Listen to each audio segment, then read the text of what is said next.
चलिए, आज जो करंट जीके में हम बात करने जा रहे हैं वो है अब की बार 400 पार। बिल्कुल, अब की बार 400 पार।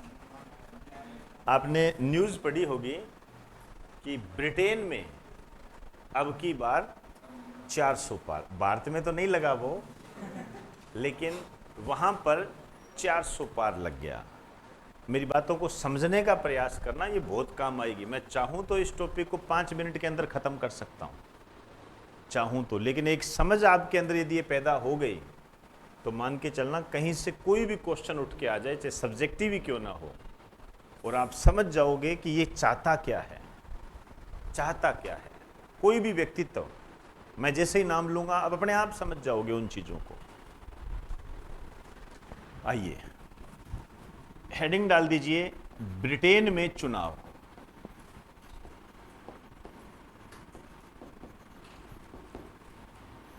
ब्रिटेन में चुनाव।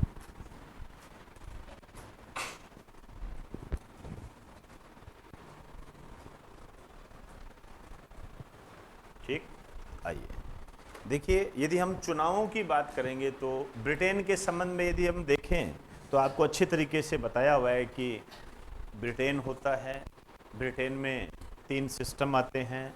एक स्कॉटलैंड होता है, इंग्लैंड होता है, और एक कौन सा है, वेल्स। आयरलैंड नहीं, वेल्स, वो ब्रिटेन के अंदर आता है।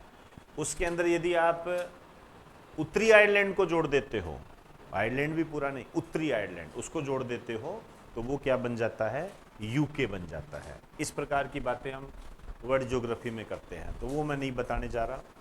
लंदन इसकी राजधानी है, टेम्स नदी के किनारे है ये भी आप अच्छे तरीके से जानते हो। तो पॉलिटिकल सिस्टम को समझने के लिए हमें कुछ शब्दावलियों का ध्यान देना पड़ेगा। एक तो आपको ये ध्यान देना पड़ेगा, यदि आपने अखबार पढ़ा है,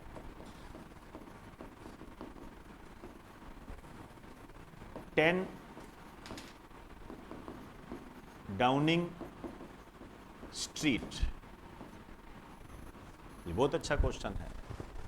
10 डाउनिंग स्ट्रीट, ये अखबार में आया था, ठीक है ना, अखबार में आया था। ये क्या होता है, ये होता है ब्रिटिश पीएम का घर। जैसे हमारे यहाँ राष्ट्रपति है तो उसको हम क्या बोलते हैं, रायसीना। अमेरिका में राष्ट्रपति भवन को हम क्या बोलते हैं, व्हाइट हाउस। अर्जेंटीना में क्या बोलते हैं, पिंक हाउस। वैसे ही यहाँ ब्रिटिश पीएम का जो घर होता है उसे हम 10 डाउनिंग स्ट्रीट बोलते हैं। अब देखिए,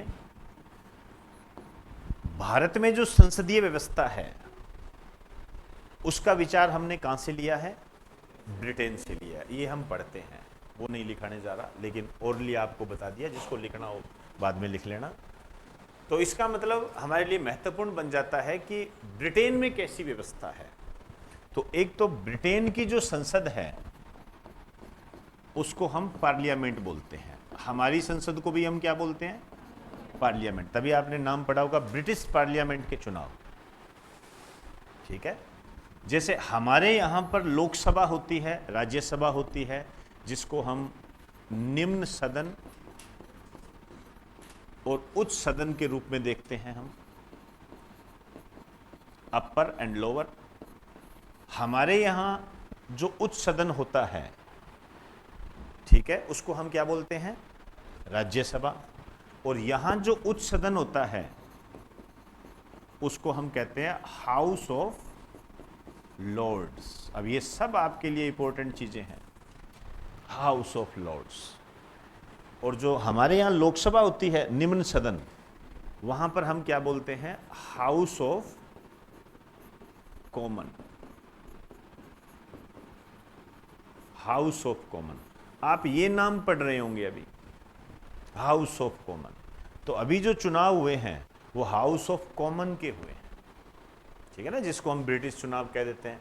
ऐसे तो भारत के आम चुनाव, ठीक है ना, यही पढ़ा आपने अखबारों में, आम चुनाव 2024, यही पढ़ा। लेकिन वास्तव में वो चुनाव किसके थे? लोकसभा के थे वो चुनाव, राज्यसभा के थोड़ी थे, उसके अंदर राष्ट्रपति का थोड़ी था, क्योंकि हमारे यहाँ संसद तो 3 से मिलकर बनती है, लोकसभा है, राज्यसभा है, राष्ट्रपति है। ठीक है, तो ये इसके चुनाव हुए थे। समझ में आई बात सारी? अब इसके साथ साथ ये 2 चीजें आपकी क्लियर हो गई। एक आपको यहाँ ध्यान देना है कि यहाँ पर दलीय व्यवस्था कैसी है, पार्टी वगैरह, ध्यान रखना यहाँ पर द्विदलीय व्यवस्था है। ठीक है, भारत में थोड़ा अलग है, भारत में बहुदलीय व्यवस्था है। भारत में बहुत सारे दल हैं, यहाँ केवल 2 ही दल बात करते हैं। भारत में भी यदि आप 2 दलों की बात करोगे तो जो प्रोमिनेंट है वो है बीजेपी और कांग्रेस। ठीक है, आप देख भी सकते हो, कोई दिक्कत नहीं है इसके अंदर। यदि आप इंडिया गठबंधन कह दो, चाहे एक आपने नाम सुना होगा यूपीए, यूनाइटेड प्रोग्रेसिव, वो आपने नाम सुना होगा। ठीक है, वो कांग्रेस प्लस अन्य दल उससे मिलकर बनती है। ठीक है, और एक नाम सुना होगा आपने एनडीए, ठीक है, नेशनल डेमोक्रेटिक, तो वो जो है बीजेपी प्लस अन्य दल से। तो भारत में भी 2 प्रोमिनेंट दल है, लेकिन आप इसको 2 दलीय व्यवस्था नहीं कह सकते, 1 दलीय, लेकिन इसमें केवल 2 ही दल है। तो इसमें लिख दीजिए यहां पर द्विदलीय व्यवस्था है, द्विदलीय व्यवस्था है, 2 दल है, 2 दल है। तो 2 दल के नीचे ऐसे लिखना,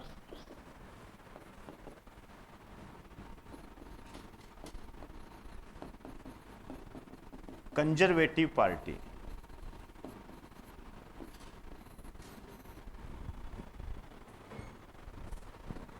लेबर पार्टी,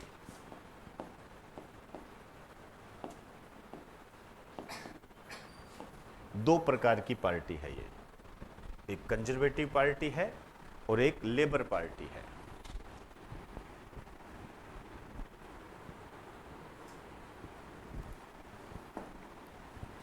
चलें,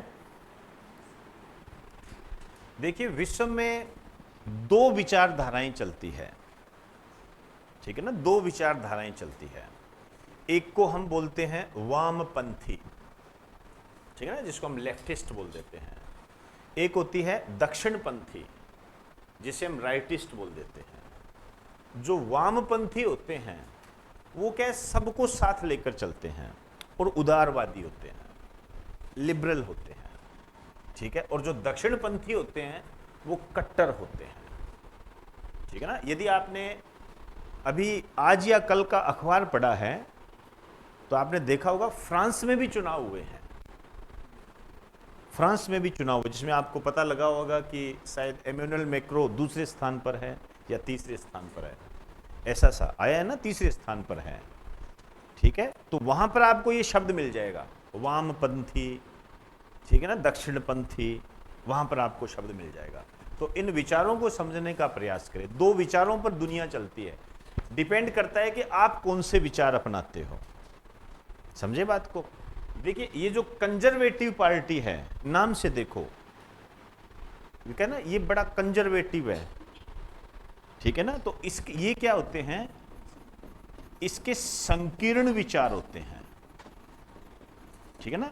अब कंजर्वेटिव विचार इसको कहते हैं, संकीर्ण विचार होते हैं, ठीक है। और इसकी जो विचारधारा होती है वो दक्षिणपंथी होती है, दक्षिणपंथी, राइटिस्ट कह सकते हो आप इसको। ये विचारधाराएं होती है, ठीक है ना। इसमें गलत सही कुछ नहीं होता है, सबके अपने विचार है। भगत सिंह के विचार अलग थे, महात्मा गांधी के विचार अलग थे, दोनों का उद्देश्य एक था। विचारों की भिन्नता होती है, हमारे लिए ना महात्मा गांधी गलत है ना भगत सिंह गलत है, समझे ना बात को, विचारों पे चलता है। तो ये है, ये क्या होते हैं, ये परंपराओं पर आधारित होती है, ये आप कैसे कह सकते हो, परंपराओं का संरक्षण करती है। ये कहती है हमारे जो ट्रेडिशन है वो जिंदा रहने चाहिए, समझे बात को, ट्रेडिशन जिंदा रहने चाहिए, हमारे परंपराएं जिंदा रहनी चाहिए, या हम जैसे हैं वैसे ही ठीक है, ऐसे समझिए आप सारे, ठीक है ना। हमें उनको छोड़ना नहीं है। लेकिन ये जो है इसके जो होते हैं इसको आप कह सकते हो एक तरीके से आधुनिक विचार होते हैं ये, या इसको संकीर्ण मत कीजिए, उदारवादी विचार होते हैं, ये शब्द ज्यादा सही रहेगा। इनको वामपंथी बोलते हैं, लेफ्टिशियन, वामपंथी विचार, एक विचार है ये, समझे ना बात को। ये क्या करती है, ये आप इसको कह सकते हो प्रोग्रेसिव विचारों के, प्रोग्रेसिव विचार होते हैं। प्रोग्रेसिव का मतलब ऐसे मत समझना कि ये कुछ और ही है, मतलब ये नए विचारों को अपनाती है, समय के साथ चलती है ये, समझे ना। एक तरीके से आप कह सकते हैं आप ये आधुनिकता को मानती है, ये मॉडर्निटी को मानती है, ये आधुनिक विचारों को मानती है ये, समझे ना बात को। ये बात आपको समझनी पड़ेगी, क्योंकि हमारा हो सकता है अगला टॉपिक फ्रांस पे हो, समझे ना बात को, तब उससे जोड़कर बताऊंगा आपको, तो आपको ये ध्यान रखना है, ये विचार है इसके। अब आप देखिए, मेरी बातों को समझने का प्रयास करना, ये कंजर्वेटिव पार्टी बुरी तरह हार गई। 200 वर्षों के इतिहास में सबसे कम सीटें मिली, जैसे 2014 में भारत के अंदर कांग्रेस को सीटें मिली थी, वैसे इसके साथ यहां हो गया। ये कंजर्वेटिव है, ठीक है ना, परंपराओं का संरक्षण करती है, संकीर्ण विचार है। संकीर्ण विचार का मतलब है हमारा है भाई, हमसे ज्यादा बात मत करो, हमारा है, हमारा ही रहने दो। जैसे डोनाल्ड ट्रंप इसी प्रकार की पार्टी से संबंधित था, वहां पर रिपब्लिकन और डेमोक्रेटिक है, वो भी ऐसे ही विचार रखते हैं। तो डोनाल्ड ट्रंप जो है उसके विचारों की तुलना आप इससे कर सकते हो, ठीक है। याद कीजिए क्या कहा था आते ही, अमेरिका अमेरिकियों के लिए, पेरिस सम्मेलन में हम शामिल नहीं होते, हमें विकास करना है भाई, हमें कोई मतलब नहीं है पृथ्वी से। याद आ रहा है कुछ चीजें, थोड़ी बहुत जानकारी रखते होंगे तो समझे ना बात को। उसके मेरे पास है जी, मेरे ज्यादा मत करो, भारतीय नहीं आ सकते, जो आने के जो सिस्टम थे भारतीयों के वीजा वगैरह टाइट कर दिए, नियम टाइट कर दिए, नहीं आ सकते भी, अमेरिका अमेरिकियों के लिए है, ठीक है। ये विचार होते हैं संकीर्ण विचार, इनके विचार होते हैं ये, समझे बात को, ठीक है। अब यदि आप इंडिया की तुलना करते हो तो इंडिया में इसकी तुलना आप बीजेपी से कर सकते हो, ठीक है ना, इसकी तुलना आप कांग्रेस से कर सकते हो, समझे। लेके सभी को चलते हैं साथ में, गरीबों का सभी ध्यान रखते हैं। हमारे यहां बीजेपी भी रखती है, कांग्रेस भी रखती है, सभी रखती है, लेकिन ज्यादा प्रोमिनेंट कौन सा है, मुद्दा इस बात का है। तो आप देखिए कांग्रेस जो है हमारे यहां, ठीक है ना, जिसको आप ब्रिटेन में लेबर पार्टी से तुलना कर सकते हो उसकी, तो वहां जो विचारधारा है कांग्रेस की विचारधारा क्या, एससी एसटी ओबीसी आरक्षण, हम रिजर्वेशन देंगे, हम ये करेंगे, हम वो करेंगे, हम इतनी नौकरियां निकालेंगे, हम ये करेंगे, समझे बात को। उसका ध्यान कहां है, लेबर की तरफ है, श्रम की तरफ है, इसका भी ध्यान यही है। ये वही काम करेगी जो निचले तबके के लोग हैं उनको ऊंचा उठाने का काम करेगी, ठीक है। ये पार्टी भी करती है, ऐसा मत समझिए कि ये करती नहीं है, बीजेपी भी 5 किलो अनाज दे रही है, ऐसा नहीं है। लेकिन प्रोमिनेंट क्या है, प्रोमिनेंट औद्योगिक है, उद्योगों को ज्यादा प्राथमिकता देती है ये, ठीक है। और आप देखिए परंपराओं, हर दिन मंदिर में बैठे रहेंगे ये लोग, आप देखिए यहां टीका लगा लिया, यहां त्रिशूल लगा लिया, ऐसे खड़े हो गए त्रिशूल लेके, ये आप देख लीजिए, परंपराओं का संरक्षण करना, मंदिर बना दिया, इधर वो कर दिया, ये कर दिया, कहीं से भी देख लीजिए, ये विचारधारा है इनकी, समझे ना बात को। और ये क्या बात करेंगे, कंप्यूटर, हम ये कर देंगे, हम ये लेकर आएंगे, हम वो लेकर आएंगे, ठीक है। ये कहते हैं सब एक हो, भारत एक धर्मनिरपेक्ष है, ये कहते हैं ना ना ना ना, हमारा है, हिंदू है, हमारा ये है। संकीर्ण विचार, फैले हुए विचार नहीं है, समझे ना बात को। तो आप इससे इसकी तुलना कर सकते हो, ये चीजें ऐसी है। आप खुद देखिए, आपने कभी अपने यहाँ लगातार 3 बार नरेंद्र मोदी प्रधानमंत्री बने हैं, मैं समझाने का प्रयास कर रहा हूं, उसको आप समझना। अमेरिका के राष्ट्रपति जो बाइडेन है, पार्टी बदल गई। इससे पहले कौन थे? डोनाल्ड ट्रंप थे। इन दोनों राष्ट्रपतियों में से प्रधानमंत्री मोदी की सबसे ज्यादा किसके साथ गुड थी? डोनाल्ड ट्रंप के साथ। समझ गए? समझ गए बात को? जो बाइडेन तो आया ही नहीं है, और डोनाल्ड ट्रंप तो मुझे लगता है 2-3 बार आ गए थे। समझे ना? ये विचारों की भिन्नता होती है, विचारों की भिन्नता होती है। आप देखिए एमेनुअल मैक्रो के साथ कितनी बड़ी दोस्ती है, सेम वही यही विचार है उसके। हम अभी फ्रांस के चुनाव 1-2 दिन में लेकर आऊंगा, तब बताऊंगा, सेम भी बन गई उसकी। ये चीजें हैं। अभी आप देख लीजिए ब्रिटेन है, इन्होंने देखो कैसे बयान दिया। अमेरिका, ठीक है, भारत में जो भी घटना होती, केजरीवाल की गिरफ्तारी में अमेरिका बीच में आ गया। समझ रहे हो? केजरीवाल की गिरफ्तारी भी अमेरिका ने केजरीवाल को सपोर्ट किया। आपने पढ़ा होगा अभी, क्यों किया, कैसे किया। ये विचारों की भिन्नता होती है, आपको अपने आप पता लग जाएगा ये चीजें। तो ये लेबर पार्टी आई है, समझे बात को?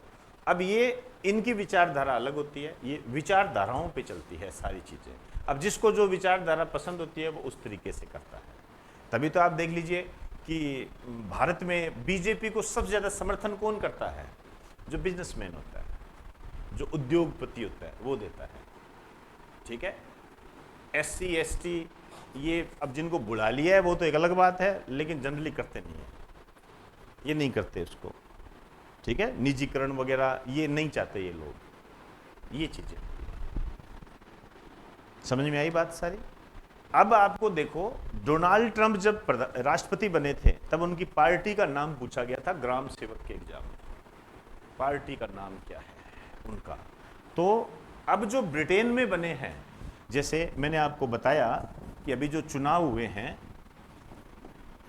कुल सीटें कितनी है, जैसे अपनी सीटें कितनी है 543 बोलते हैं ना, ये ध्यान रखना पड़ेगा। अब आपको यहां है 650, आपको ध्यान रखना है labour party,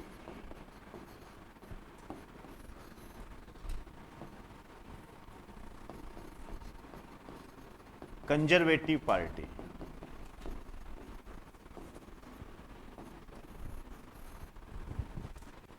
labour party, conservative party. तो टोटल 650 सीटें हैं, और जिसमें से 412 सीटें इसको मिली है। तभी मैंने कहा अब की बार 400 पार, ये है अब की बार 400 पार। आइए, एक बात मैं आपको बताने जा रहा हूं, ध्यान रखना, हालांकि पहले बताई हुई है, आप सचेत रहना। ये मैं इसलिए बताता हूं ताकि आपके क्वेश्चन आए तो आप दिमाग में इस क्लास को रखो। जैसे अब की बार 400 पार ये आया, ये चर्चा में रहा, तो ऐसे तो पूछेंगे नहीं कि बीजेपी ने कौन सा नारा दिया था, ये तो कोई क्वेश्चन नहीं है। ठीक है, आपको ये पता होना चाहिए कि भारत के वो कौन से प्रधानमंत्री थे जिनको 400 से ज्यादा सीटें मिली थी। एकमात्र है राजीव गांधी, उनको मिली हुई है जी। समझे बात को? ये सर्वाधिक बहुमत प्राप्त करने वाले प्रधानमंत्री, ये क्वेश्चन वैसे भी आया हुआ है, 3/4 बहुमत मिला था उनको, राजीव गांधी को मिला था, उनको ही मिला हुआ है और किसी को नहीं मिला। समझे बात को? ये उससे जोड़कर आपसे पूछ सकता है वो। ठीक है, हालांकि बताया हुआ है, ऐसी बात नहीं है। चलिए, इसको 412 मिली और इसको जो मिली है 121।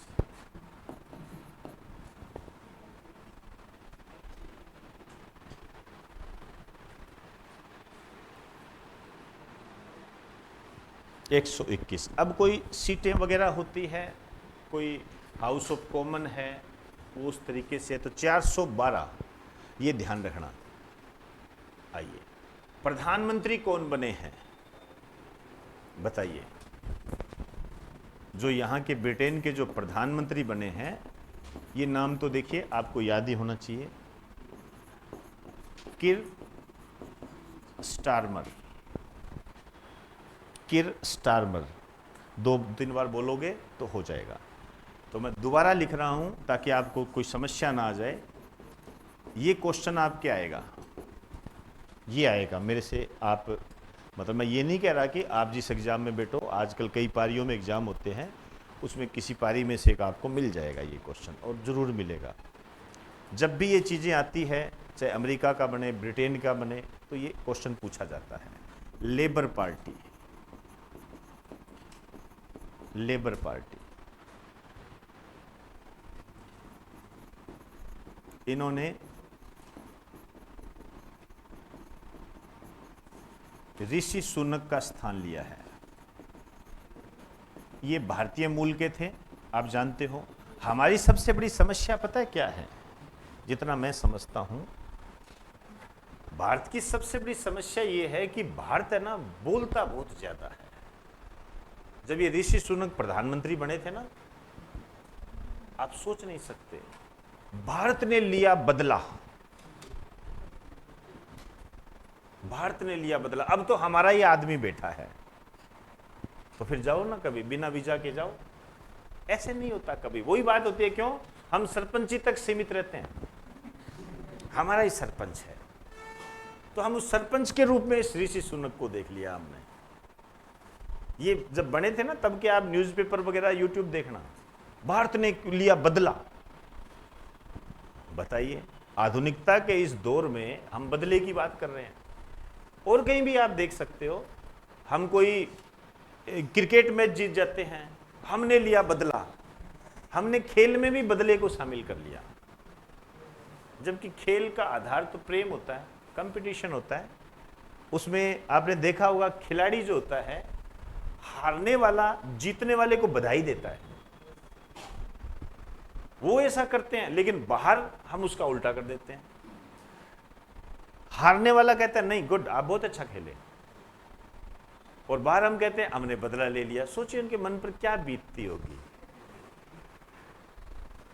ये है ऋषि सुनक। जो हार का इनका कारण रहा, कई कारण थे, जिसमें से एक मूल कारण था महंगाई। महंगाई, और जैसे मैं कहूँ दूसरा कारण टैक्स में बढ़ोतरी। तो टैक्स में बढ़ोतरी किसी न किसी रूप में महंगाई से जुड़ी हुई है, ठीक। दूसरा, वहां जो भारतीय रह रहे थे, उन्होंने ये सोचा कि ये हमारा ही आदमी आ गया, जैसे हमने सोचा, ठीक है ना, हमारा ही आ गया है ये। लेकिन इसने भारतीयों के लिए इतना कुछ किया नहीं, तो भारतवंशी इससे नाराज थे, इससे नाराज थे। अब देखो, यहां भी यदि ये अपने वाला सिस्टम होता तो हम फिर भी इसी को चुनते। यदि इंडिया में ऐसा कोई सिस्टम होता ना, तो हम इसी को ही चुनते, चाहे ये काम करे चाहे ना करे। इसने काम नहीं किया, इसको रिजेक्ट कर दिया और ब्रिटेन के व्यक्ति को लेकर आ गए। नहीं तो हमारी यदि प्राथमिकता होती, यहाँ होता कि नहीं निजी हमारी जाति का ही है साहब, करो, अब की बार कर लेगा काम, कोई बात नहीं, अभी तो 5 साल ही है, 5 साल और दे दो, कोई बात नहीं, हमारा ही है। हमने ये नहीं सोचा कि इसने हमारे लिए क्या किया। क्यों? क्योंकि हमने इसका कोई थोबड़ा देखने के लिए तो बिठाया नहीं यहाँ पर। हमने तो इसी रूप में बिठाया ना, ये डेवलपमेंट करेगा, हमारे लिए कुछ काम करेगा, हमारे विकास के लिए कुछ काम करेगा। लेकिन हमने क्या किया, इसको जाति पाति में बांट दिया। मैं भारत के संदर्भ में बात कर रहा हूँ, हालांकि वहाँ ऐसा नहीं है, लेकिन वो वहाँ जो भारतवंशी रहते हैं, उन्होंने इसको सिरे से रिजेक्ट कर दिया कि नहीं, आपने हमारे लिए कुछ नहीं किया, इस कारण से आप जाइए, अगली बार देखेंगे आपको। और बहुत बुरी तरह हराया, बहुत बुरी तरह हराया ये, ठीक है। इसे लोकतंत्र बोलते हैं, ये सही मायने में लोकतंत्र होता है ये। तो ये कीर स्टारमर बने हैं ऋषि सुनक, और कई कारण थे इसके हारने के, जो भी चीज़ें हैं। आपको मैंने बताया था कि ये कृष्ट मंदिरों में भी गए, मंदिर, क्योंकि वो जानते हैं कि इनको कैसे पटाना है। इसको कीर स्टारमर नाम से ही पता लग रहा है, इसका मंदिर से कोई लेना देना ही नहीं है, नाम से ही पता लग रहा है। मंदिर से लेना देता होता तो कोई होता, राम प्रसाद होता, राम भरोसे होता, इसका नाम, सिंपल सी बात है, इसका नाम कीर स्टारमर है। इसको लिखने के लिए भी 2 बार देखना पड़ता है। तो ये जो मंदिर में गए हैं, जैसे अखबारों में आपने पढ़ा, मंदिर में गए हैं, तो समझ में आना चाहिए ये क्यों गया है, ये किस लिए गया है, यहां से सोचना चाहिए ये, ठीक है। लोगों को लुभाने के लिए, सिंपल सी बात है। लोग कहेंगे, क्योंकि हम क्या सोचते हैं, अच्छा हमारे मंदिर आए थे क्या, अरे यार साहब बहुत बढ़िया यार, धन्यवाद। हमारे कोई नेता आ जाए, चढ़ा दे उसको ऊपर, ये चीजें हैं, ठीक है ना। अब ये हो गया जी सारा आपका अब आपको ये ध्यान रखना है, जैसे प्रधानमंत्री कीर स्टारमर बन गए, तो आप एक नाम सुन रहे होंगे कि इन्होंने अपने मैनिफेस्टो में एक बात कही थी कि हमारी सरकार जब आएगी तो हम भारत के साथ एफटीए लागू करेंगे। अब ये मैं आगामी चीजें बता रहा हूं जो आपके एग्जाम में आने वाली है, जो अखबारों के अंदर आएगी। ये होता है फ्री ट्रेड एग्रीमेंट। इसमें क्या होता है, जो आयात निर्यात होता है ना, इंपोर्ट एक्सपोर्ट होते हैं, उसके नियम बड़े उदार बनाए जाते हैं या कम किए जाते हैं, टैक्स वगैरह कम किया जाता है या बराबर रखा जाता है। मुक्त व्यापार समझौता, भाई यदि मैं तेरे को 2 रुपए दे रहा हूं तो तू भी मेरे को 2 रुपए दे दे, या फ्री किया जाता है, कम या फ्री ऐसा होता है। भाई आप हमारे यहाँ वस्तु भेजिए, हम आपके यहाँ वस्तु भेजते हैं, तो कोई दिक्कत नहीं है, हम भी टैक्स नहीं लगाएंगे, आप भी टैक्स मत लगाओ। इससे क्या होता है कि जैसे यदि हमने यहाँ पर टैक्स लगा दिया, जैसे भारत ने टैक्स लगा दिया ज़्यादा किसी वस्तु पर, ब्रिटेन में वो वस्तु गई तो ब्रिटेन में वो वस्तु क्या होगी, महंगी बिकेगी। इसी तरीके से ब्रिटेन ने हमें यहाँ कोई वस्तु भेजी और हमने यहाँ टैक्स बढ़ा दिया, तो फिर इसका मतलब ब्रिटेन की वस्तु यहाँ पर क्या होगी, महंगी बिकेगी। समझे ना? तो उनको हमने खराब कर दिया, वो सामान उनका मुश्किल तो यही है ना, सामान तो भेज देंगे, बिकना भी तो चाहिए। और बिकेगा कब, जब वो भारतीय जेब के बराबर होगा या भारतीय जेब की ताकत के बराबर ताकत उसमें होगी, तभी। इसकी जेब से बाहर निकलेगा तो कहां से खरीदेंगे लोग? ठीक है ना, ये चीजें होती हैं। तो एफटीए पर थोड़ा ध्यान रखना। चलिए जी, इसके आगे की बात अपने कल करेंगे।